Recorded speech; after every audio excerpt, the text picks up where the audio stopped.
Peace. This is the enemy's public, and I am Bro.Nasir. You've heard of the terms, a tiger doesn't change its stripes. So is it when it comes to racism, white supremacists. They only change their tactics and the way they do things.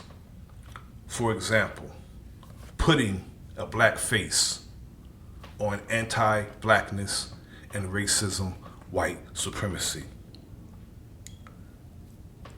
Through a superior court judge, a police chief, police director, or a mayor in a major city. Eric Adams, when he campaigned on violence, he campaigned on gun control, he campaigned on a lot of things. And he put this tough persona on how tough he's going to be on crime. But you know, when they say tough on crime, it means tough on black people. The war on drugs is a war on black people. I'm not understanding how they can have a war on drugs and not a war on poverty. Now, violent propaganda was Eric Adams' campaign. And he's not the only person in New York that they put a black face on anti-blackness. Keechant Sewell, the police director of New York City Police Department, is another black face on white supremacy. I'm going to start from what all this stems from.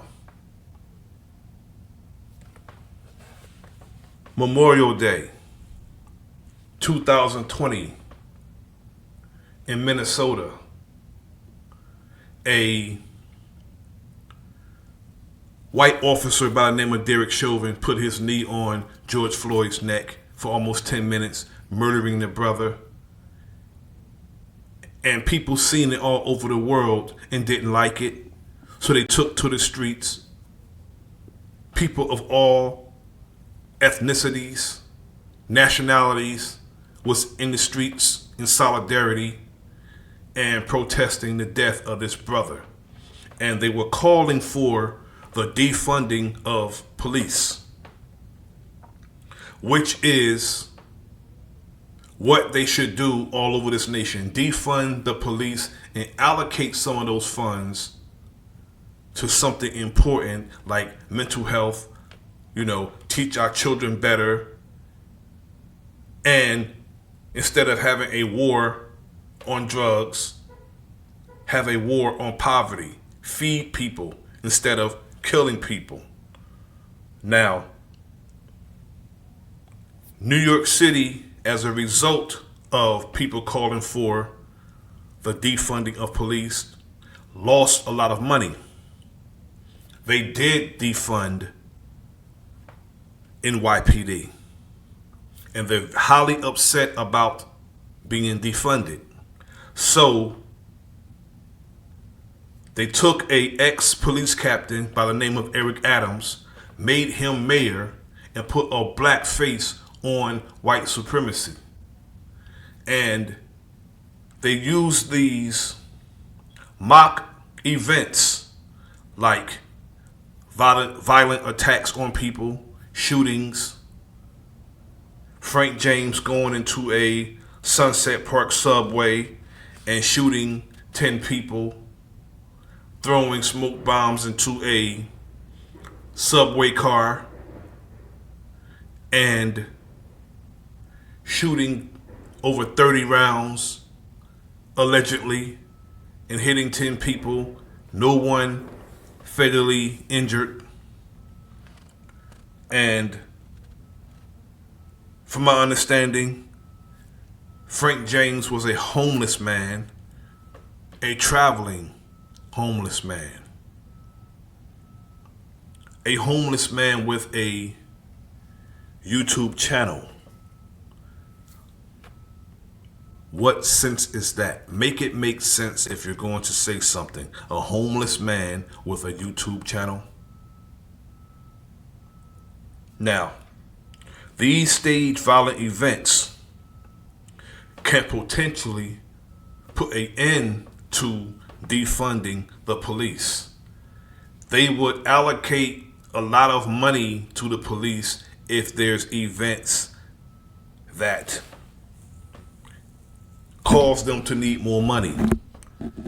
Yet, the police are already being paid to do their job, so they don't need more money. So I don't care how many events happen. If you go and you clock in, you do your job for the duration of your shifts. The local police do not need tanks. They don't need military weapons. The police walk around with AR-15s. They walk around with military tactical gear on, where most of them can't climb a flight of damn steps. None of them look tactical. Big, fat, out-of-shape police officers know how to use a weapon, but they don't want to run a suspect down. They don't want to chase someone. That's why they spend so much time on the range instead of exercising to efficiently do their job. Again, these gatekeepers are putting black faces on anti-blackness, racism, white supremacy. Whether it's in New York, San Francisco, Chicago, Atlanta, and they're using 99.9% of the time immigrant attackers. Eric Adams speaks on violence in New York, but he do not speak on violence against citizens by police. He do not speak about police corruption. Curtis Sewell got up there and straight up said, the devil, Curtis Sewell, got up there and said that they need to bring back stop and frisk because he knows who they're going to stop and frisk. They're going to violate the rights of normal, law-abiding black citizens in the city of New York who just walking down the street. They're going to feel like that they can just stop them and search their person regardless of what, under the guise of national security or safety. These people are trying to pull a fast one under the guise of public safety. And if black people's rights are being violated, black people are being abused by police, if black people are being unlawfully detained and arrested, they're going to say, we're not racist. This is not a racist police department because it's ran by black people. New York City is not a racist city because the mayor is black. We need to understand this. Our people need to wake up, and we need to not repeat narratives that's put before us because we are contributing to our own demise and to our own detriment when we repeat their narratives about ourselves. What we should do when they say that, we should contest it and challenge it.